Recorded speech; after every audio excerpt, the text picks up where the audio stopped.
Hi, and welcome to my course, Network Vulnerability Scanning with OpenVAS.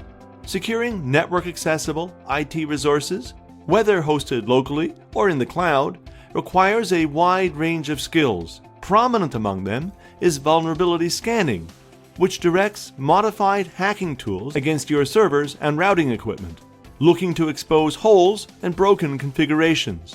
Only when you're aware of your system's weaknesses will you be able to fix them. In this course, you're going to learn how to install, configure, and deploy OpenVAS against your infrastructure to discover security holes that need plugging. Some of the major topics it will cover include understanding how to access and leverage publicly available vulnerability data resources, configuring and running effective scans, and interpreting and sharing the data that comes out the other end. By the end of this course, you'll know how to install and administrate OpenVAS on Kali Linux, how to scan for the presence of any of the tens of thousands of known vulnerabilities, and how to generate and share useful reports with the people who need to see them.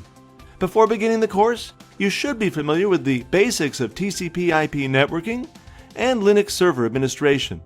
I hope you'll join me on this journey to learn about vulnerability scanning with the Network Vulnerability Scanning with OpenVAS course at Pluralsight.